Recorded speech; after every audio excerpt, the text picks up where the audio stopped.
monthly recap. So this will be my book review of the month. I'm a bit lazy today, so I decided to throw in my weekend getaways. So let's get into the video of all the books I've read in the month. So the first one on my list would have to be The Complete Australian Guide to Pregnancy and Birth. This book had me crossing my legs the entire time because in high school they only taught you about morning sickness and giving birth, nothing in between. After the reading this book, I am definitely going to get a doula.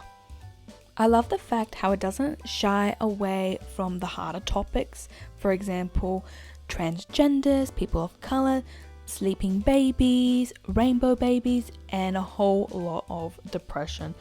This book does not romanticize pregnancy but gives you a raw reality of what it's like to be expecting a child. I now have so much respect for all the women I have in my life who have kids, and an even deeper respect for the women out there who choose not to have children, because it is a big job and it's not for the faint of heart. The Complete Guide to Postpartum. Now, I asked the exact same question. Why is there an entire book dedicated to this topic? Once again, this book does not romanticize pregnancy or postpartum. In fact, it gives you the raw reality of what it's like. Even though it congratulates you on having a healthy child, it does not shy away from the fact that majority of parents are depressed. This was always a theory to me, but this book just confirms it. And it also breaks my heart because we as a society put so much pressure on parents, especially the mothers, on you must be so happy now that you have a child. But in reality, they are suffering in silence. Imagine like your whole life you've been told having a kid is your purpose, only to have a kid and you realize, oh my god, my whole life is put on hold, I can't sleep, and this child is literally draining everything from me. It breaks my heart because these people, they were sold a lie and they were well underprepared. Like, I feel so bad for them, but at the same time, nowadays people are speaking up that, hey, parenthood is not easy, it is hard, and if you're not 100% in it, don't do it, because it is a full-time job, there's no weekends, and there is no guarantee that you will find happiness. You'll probably find fulfillment, but you will not be happy. But the number one takeaway from this book was focus on your sleep, focus on your tribe, and seek help. And it's completely normal to want to throw your baby across the room. I did not know it was that, but you know what? I salute you mothers out there. Thank you for giving us the raw, honest truth about what it's like to have a child, and that is just postpartum and pregnancy, nothing about adolescence or raising a child. But good on you, parents, I'm proud of you. On the topic of depression, 1984 was definitely a man's worst nightmare. While pregnancy was a woman's worst nightmare, this book was a dystopian about the future where we are currently living in. I can see why this book was a classic. I recommend everyone should read it at least once in their lives, and I'm pretty sure there are videos out there that can go into a much more in-depth detail, but this is just my overall thoughts of the book. I just recommend everyone just to read it once. I didn't particularly like it, but I do like the meanings behind it, aka have your own thoughts, be very independent, get your money, be quiet, don't tell everyone your business, be very selective of where you get your information from, and think for yourself. Critical thinking is so important in this book, but at the same time, know when to fight and know when to disappear, because this book goes into depth about how your mind is very important, and don't just let anyone tell you anything. Have your own thoughts, have your own opinions, but be very selective. And sometimes privacy is the best weapon you can have, and staying quiet is just as loud as someone yelling at you. On the topic of existential crisis, Brave New World will definitely make you want to unsubscribe from life, because after reading the first one and this one, I was like, yeah, man, we are definitely currently in the dystopian world, but at least we have TikTok. But TikTok is then again another version of trying to numb your feelings from reality, but sometimes you just want to live in fantasy because life is already hard enough and it's already a contradiction of itself. One thing that stood out for me the most in the book was how they took away all the joy in life, and they even took away the sugar from chocolate. I was so distraught. I mean, like, you have this world of complete numbing and no flavor or excitement, and you took the one piece of joy that universally everyone loves, and that is chocolate. Like, you can do anything you want, but not chocolate. But they did it in this book, and it was like, oh, do you want to live in a world where everything is so numb and you don't feel the highs or the lows? Or do you want to live in a world where you do feel the lows, but you feel the highs as well? Either way, I will choose the world with the chocolate. When you read these type of books, you're not expecting a happy ending. Like 1984 was not a happy ending, and Brave New World was not a happy ending. But the critical thing about these books is it makes you think of a world that is basically hell.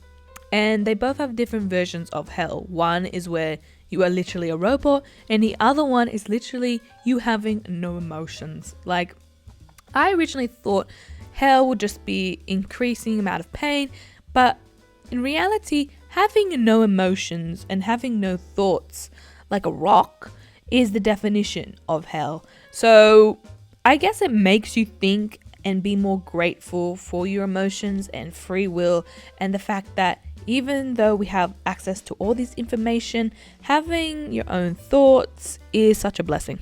On the topic of your thoughts are not your own, adult daughters of narcissistic mothers. So this book was on my to-be-I list.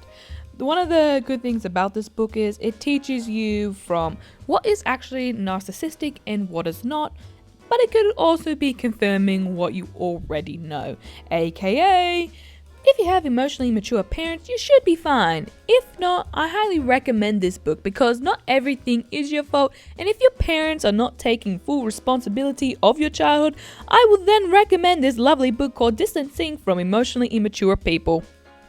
So by now you're wondering, is this just a cry for help, or is this just me trying to convince everyone to not have children unless they're emotionally, financially, and spiritually connected? I'll let you decide, because I'm on this venture of like self-love, because you know what? Healing is not easy, but you know, we're on this venture together, and if the previous books haven't taught you anything yet, it would have to be love yourself first, keep on reading, don't wait for permission, just have your own opinions, and sometimes being quiet is the best weapon. But we are not talking about my life, we are talking about this book. After reading this book, it opened my eyes to so much more people in my life who are emotionally immature. Like, I am not perfect. Like, after reading this book, I realized there are so much areas in my life that I could improve in. That is why you reaching out and getting a counselor, because the best thing about a counselor, I see them as like life coaches that are in your corner of the fighting ring, cheering you on and being that little safer bubble where you get to express and get out of your head for a change. So you can show up as the best version of yourself for the people you love. And the best way to show up for the people you love is to show up for yourself first. Parent yourself. Treat yourself like a child and put yourself out there. No one is going to save you, so you have to save yourself. And once you do, you realize that putting all your negative emotions or projecting is not good, because why would you, if you were like a healthy human being, why would you want to project it on other people? You want to show up as the best version of yourself, so you're not burdening the other person, and it's just wrong. That is why you have to pour in self-love into your cup first before giving it to other people. And this is where self-care for adult children of emotionally immature parents come in. Self-care is basically self-love, and the best way to detach from your parents is by treating yourself like a child, aka whatever you wish that your parents treated you, you have to give yourself that by giving yourself permission to take yourself out and love yourself. At the end of the day, you are an independent person deserving of love, acceptance, and approval. So that is what I've been trying to do lately, and that is to romanticize my life, because before I always said to myself, oh, in the future, after I do something big, I then can deserve XYZ. But in reality, that day will never come, and no one is ever going to give you the flowers. That is why you got to give your flowers to yourself. And that is why I took my friend out to this lovely dining underneath the stars dome.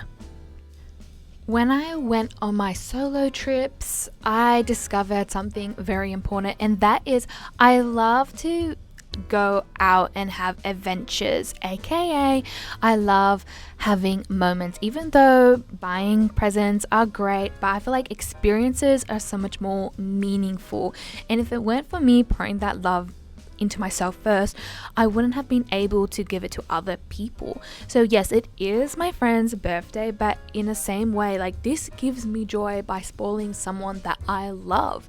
Besides, she has been with me since high school. She has seen the ups and downs, and she was the one who believed in me when no one else did and was there. So this day was just me giving my love and appreciation to her, and also low-key romanticizing it, because me and her were sitting in a dome. We were both like, we should do this every quarterly. This won't happen every single time, but this should happen quarterly.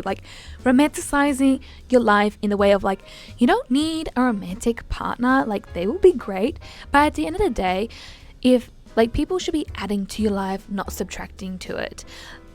I'm already full as a person, and I want to extend it to other people. I could not experience this in a dome by myself.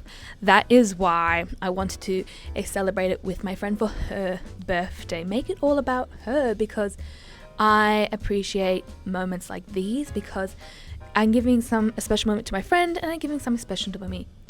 So I hope you guys enjoyed the book reviews and places you should go by yourself. But overall, have a wonderful day. Read those books and let me know in the comments if you enjoyed it. Okay guys, thank you for watching and have a wonderful day.